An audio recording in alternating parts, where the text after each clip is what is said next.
La psicología clínica y la filosofía siempre han estado en la búsqueda del fin último de las cosas.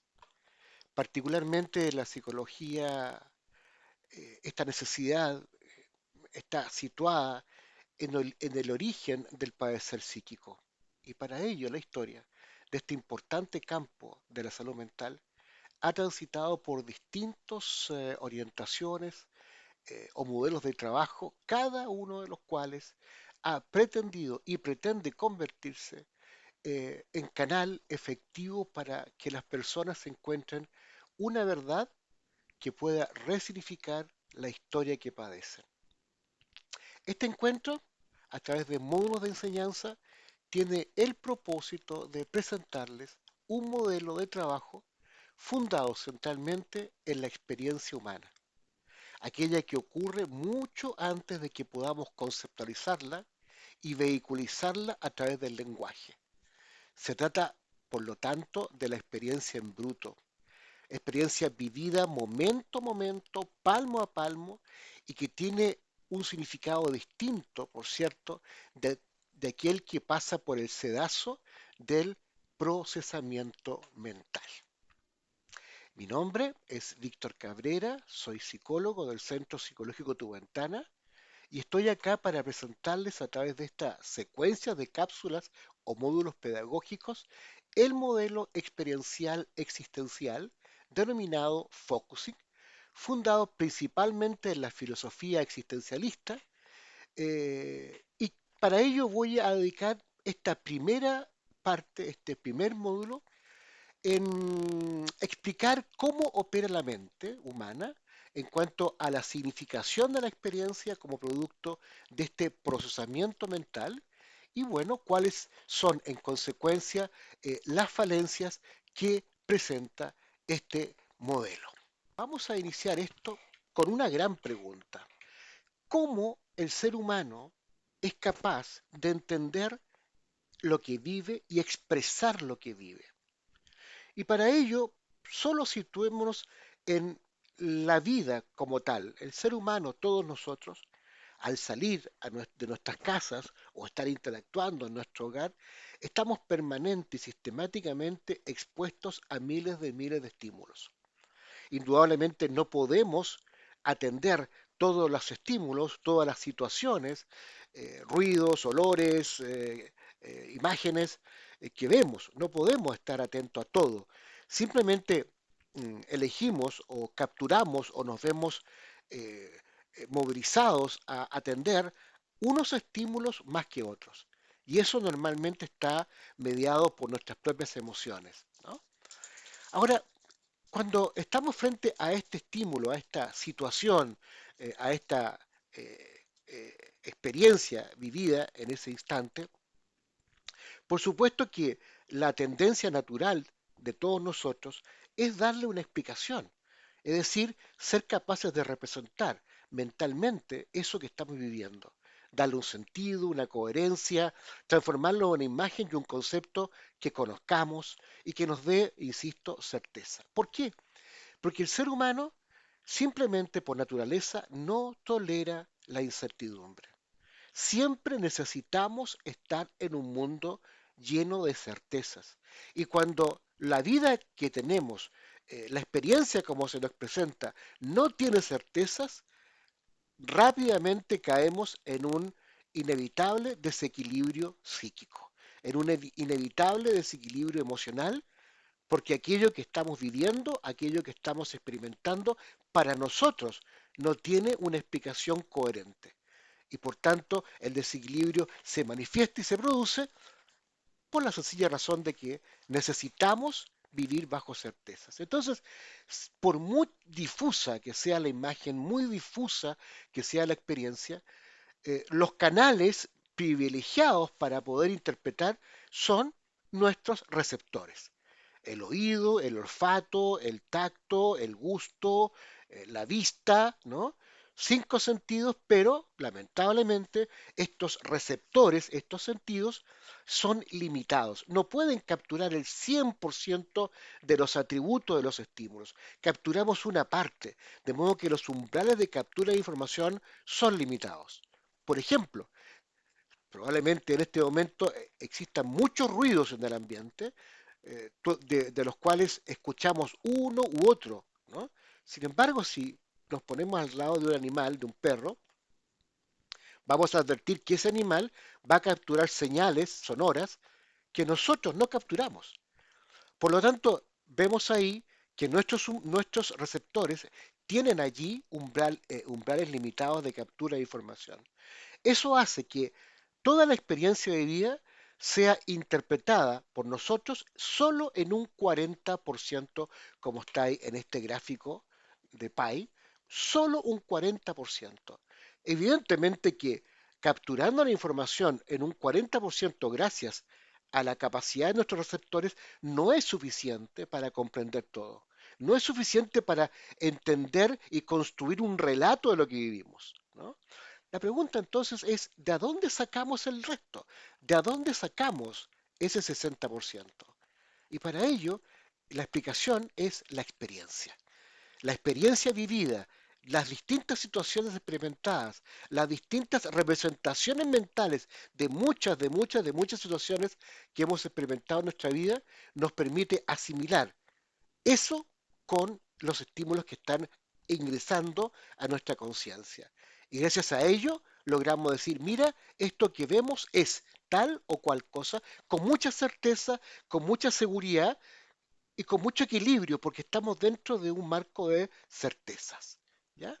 Un ejemplo de ello, inmediatamente quiero presentárselos, está puesto acá. Fíjense ustedes, aquí hay un animal y un ave. Incluso al decirlo, ya estoy cometiendo un error, porque ya la palabra me está dando, me está unida a mi propia experiencia. Y si a ustedes les preguntara qué es eso, indudablemente que ustedes ya tienen la respuesta. Y me dirán, mira que hay un gato y mira que hay un pollo, un pájaro. Pero resulta que en la realidad estas dos figuras no son ninguna de ellas lo que dicen ser. Porque si se fijan, hay una secuencia de líneas con una forma particular que son capturadas por nuestros sentidos. O sea, mi vista está capturando ahora un conjunto de líneas, ¿no? Que tienen un determinado orden, con lo que yo capturo solo el 40%, y finalmente mi 60%, que es la experiencia que yo he tenido al ver muchos animales, muchas aves, nos permite decir con certeza, ah, ese es un gato, ese es un pájaro, un ave. Y nos quedamos fantásticamente bien con esa respuesta. Estamos en equilibrio, estamos en certeza. Pero ¿qué pasaría si nunca hubiésemos visto siquiera un animal, un gato o un pájaro? Seguramente estaríamos entrando en la más eh, profunda incertidumbre. Diríamos, ¿qué es lo que es esto? ¿Eh?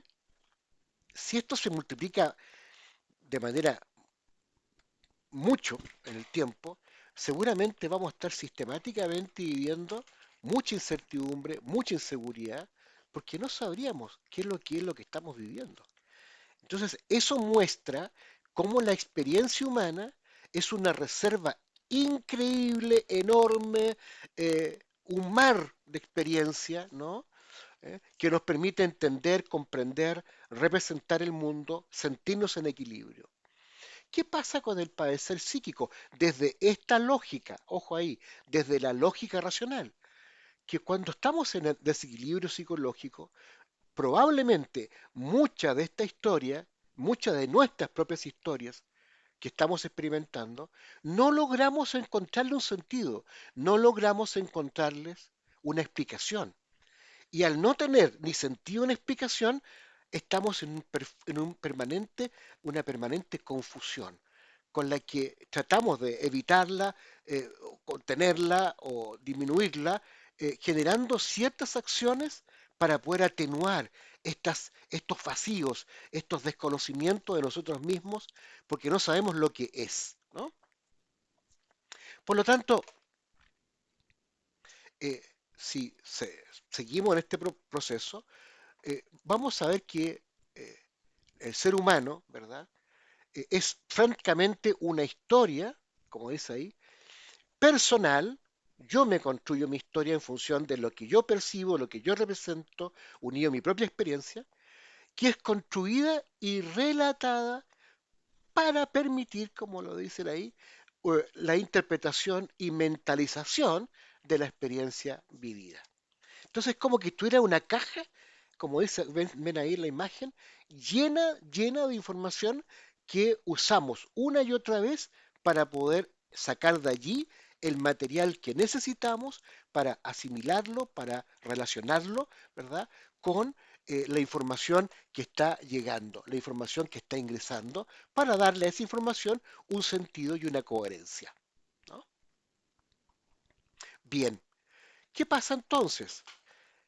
Hay, y aquí está escrito de la siguiente manera, hay una mirada desde un punto de vista racional, que un poco está explicado someramente en los puntos anteriores, ¿no? Donde la mente es el reservorio central de mucha información que tenemos para poder asociar y darle sentido a la información nueva, y una mirada del punto de vista implícito. Y aquí hay un tema que está muy asociado con la imagen inicial, que es este mar profundo. Bueno, el mar profundo es lo implícito, aquello que está sumergido en la vida, en la experiencia y en el cuerpo del individuo. No en la mente centralmente. Lo implícito es aquello encarnado vivencialmente y que forma parte de lo que me pasó a mí cuando experimenté una situación particular. ¿Ya? Y por supuesto que este punto de vista implícito lo puedo entender, lo puedo eh, de alguna manera invitar a emerger a través de la empatía. Una palabra antigua que viene de Rogers, viene del humanismo, pero que cobra un sentido y una realidad tremenda y una actualidad siempre presente independientemente de los modelos terapéuticos.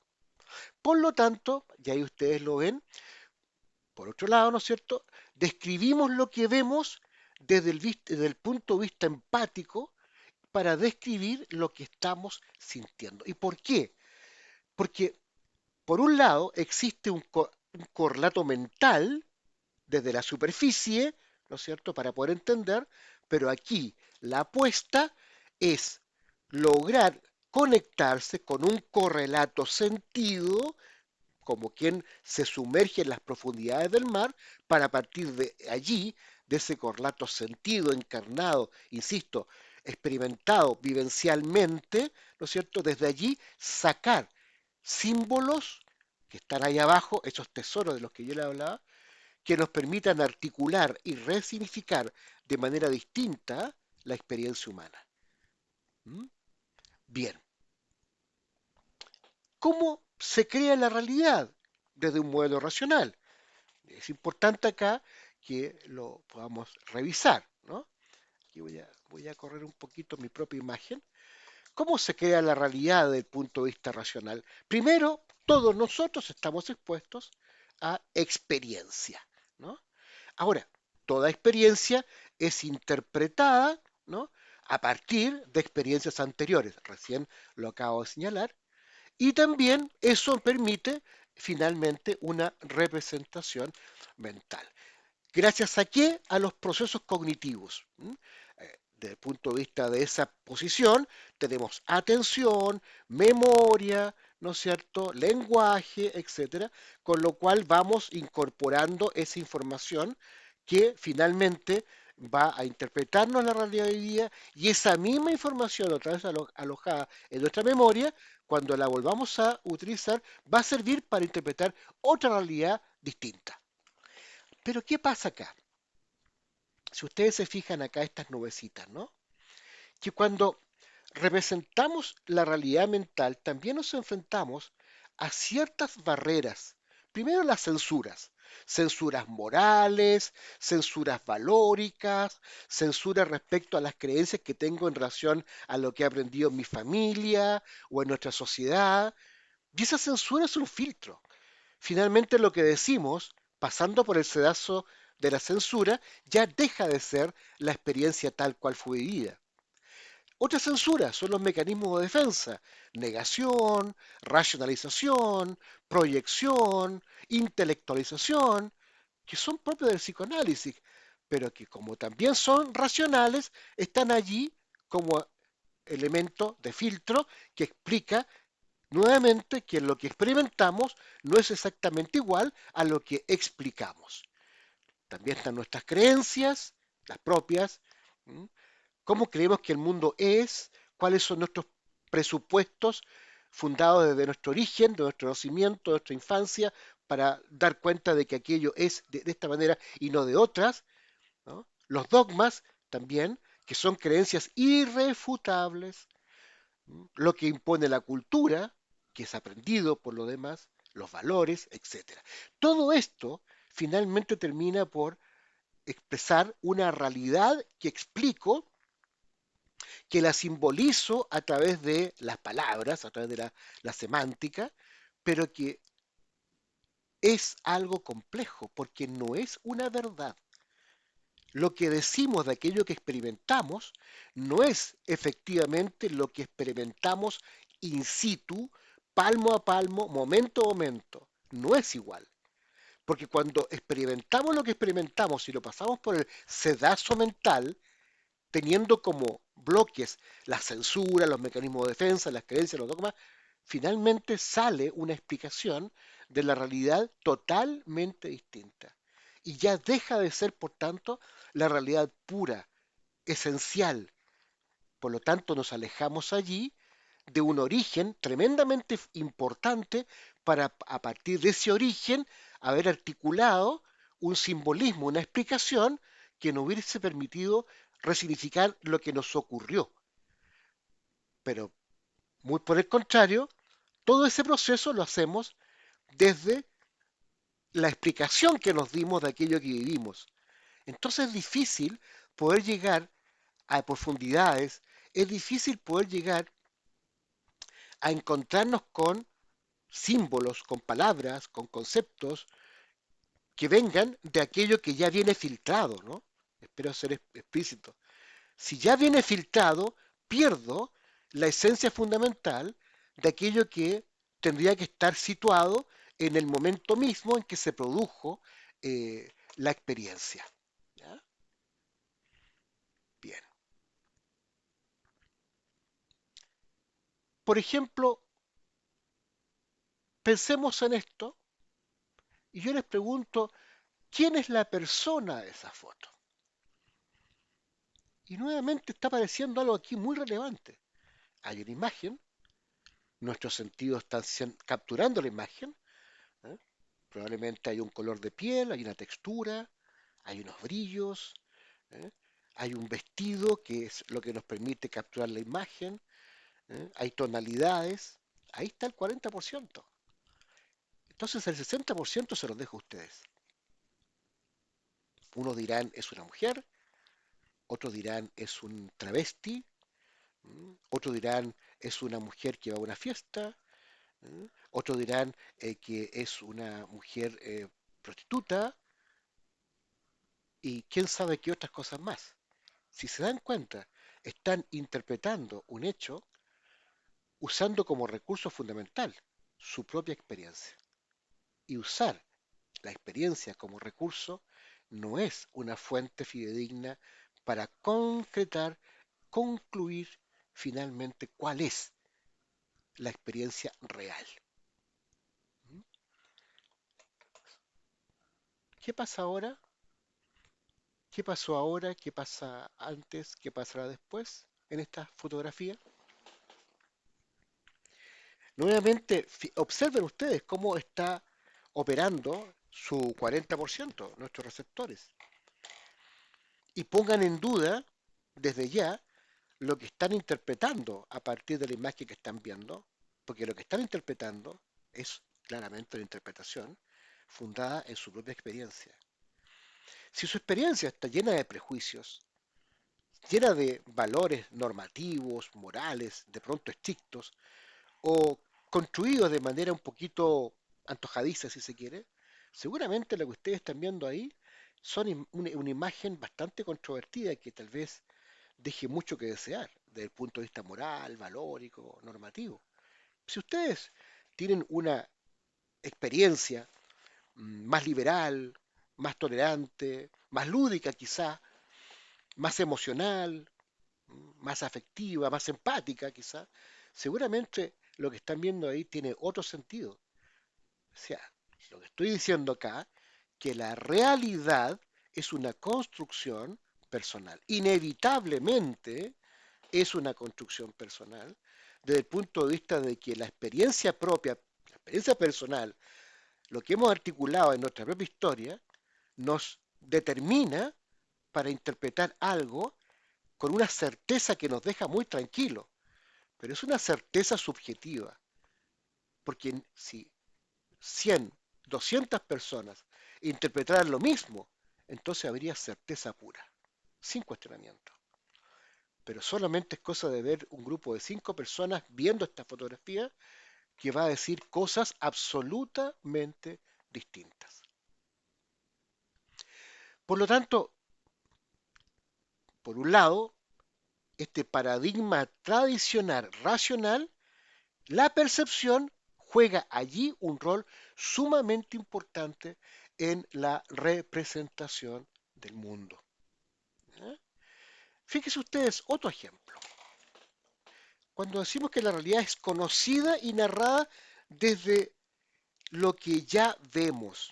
Entonces voy a correr mi imagen acá para, como te digo, no entorpecer ahí la imagen. Ahí está. Un segundito. Ahí. Y fíjense ustedes ahí. Fíjense por favor en esta imagen. Ya veo que ustedes están viendo lo que yo estoy viendo, que es lo más obvio.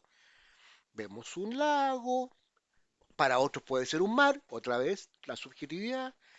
Al fondo vemos un trozo de tierra, quizá puede ser una isla, no lo sabemos. Y al frente, próximo a nosotros, hay una pareja, por lo que se ve, hay un árbol, ¿no? Bien particular.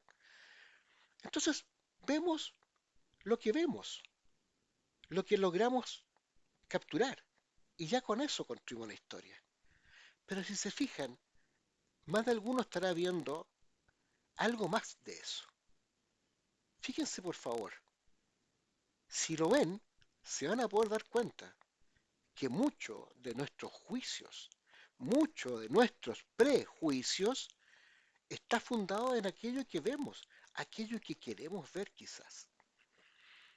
Pero si miramos un poco más allá, esos juicios valóricos pueden cambiar radicalmente, porque lo que vemos es muy distinto a lo que inicialmente, con todos nuestros frenos, nuestros filtros, estamos viendo. Si no lo logran ver, les puedo anticipar. Ahí se ve un recién nacido, ¿eh? Ahí de manera un poco eh, implícita en el dibujo, que hace que todo cambie y empiece a tener un sentido distinto. Esta quizás es la demostración más clara que lo que vemos no es. Lo que interpretamos, lo que nos explicamos, lo que le contamos al mundo de lo que entendemos, no es una realidad, simplemente es una construcción personal. No es una realidad universal, única e incuestionable, es simplemente mi propia construcción de realidad. La pregunta que yo me hago acá, ¿hasta qué punto la construcción de esta propia realidad es lo mejor para nosotros, lo más claro, lo más objetivo, lo más sano? Bien, ¿qué pasa entonces? Cuando logramos, tratamos de explicarnos desde lo que vivimos, es como que, como dice Ortega y Gasset, es como el perro que trata infructuosamente de perseguirse la cola. ¿Qué quiere decir esto? Intentamos explicarnos el mundo y la realidad a partir de lo que tenemos y no más allá que eso. Entonces, ¿qué es lo que no tenemos? ¿Qué es lo que nos perdemos? Nos perdemos de la intuición, nos perdemos del sentido más profundo de aquello que nos golpea cada vez que tenemos una experiencia. Eso no está, lo perdemos absolutamente. Si hay un temblor, ¿qué hacemos? Salimos arrancando, muchos. Y si alguien te pregunta qué pasó, y uno le pregunta, mira, lo que pasa es que estuvo el temblor y salí arrancando, me pasó esto, aquello. ¿Ah? Pero si cuando decimos eso, lo único que estamos diciendo, lo único que estamos explicando es mucha información a partir de la propia experiencia, del propio lenguaje. Pero si yo le pregunto a esa persona, ¿qué te pasó a ti con esta experiencia? ¿Cómo lo viviste acá? ¿Mm? Seguramente les va a costar darse a entender porque todos estamos viviendo en el mundo racional. Pero si la persona se conecta, te puede decir una cosa totalmente distinta, solamente conectándose con la experiencia misma, in situ, momento a momento, palmo a palmo, y dices, ¿sabes tú? Tengo una sensación tan especial como una opresión tan grande aquí en el pecho porque pasó esto. Y tú le preguntas, bueno, ¿qué nombre tiene eso? Y la persona te podrá decir, es susto, me sentí ridículo. Si te fijas, cuando empieza a simbolizar, a verbalizar la experiencia vivida, es totalmente distinto a la narración que recién entregó la persona de que salió corriendo, que pasó esto. No, aquí se conectó de manera profunda con un sentir corporal muy claro, muy evidente, que la persona logró poner un símbolo que es racional, pero que es certero en razón a lo que vivió en cuanto a la experiencia corporal. Bien, veamos esto. Voy a correr mi imagen acá nuevamente para que no moleste ahí, ¿no? Una persona, análogo a lo que yo le estaba contando, se cae. Entonces la persona le dice, ¿qué te pasó? Y como somos racionales decimos nada, resbalé con una piedra, suelta, me caí, pero no fue nada, ya estoy listo para seguir. ¿Ya? Toda esa explicación es absolutamente racional, absolutamente racional. Si le preguntáramos cómo viviste lo que viviste, dirá otra cosa, dirá decir, me dio vergüenza, me sentí ridículo, me dio pena, me dio ganas de llorar, que es muy distinto. Ese es el punto. Por eso que termino esta cápsula resumiendo, ¿verdad? Que lo que nosotros intentamos expresar, ¿no?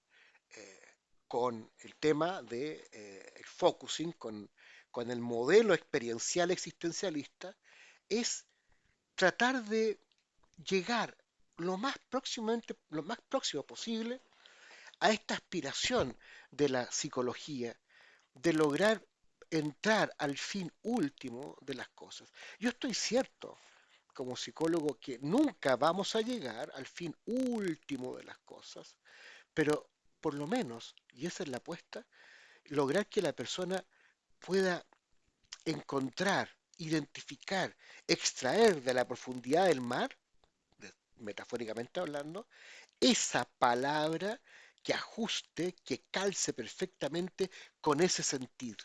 De modo que con eso pueda unir esos cabos sueltos que finalmente permitan liberar ese núcleo de conflicto o descongelar ese núcleo de conflicto para poder fluir. El equilibrio humano, y con esto termino, no es sino una especie de río que fluye libremente y pasivamente. Esa es la sanidad, metafóricamente hablando. Cuando estamos en conflicto, ese río no fluye. Ese río está en permanente obstrucción, ¿no? Y por tanto no logra eh, transitar libremente. Y eso es lo que pretendemos en la psicología clínica, que la persona logre encontrar esas respuestas que le hagan sentido, que le permitan resignificar y que con ello libere esos obstáculos que de por vida no les ha permitido fluir, para que finalmente logre, en la medida de lo posible, fluir lo mejor posible. Eso es todo. Muchas gracias y nos vemos en el próximo módulo. Adiós.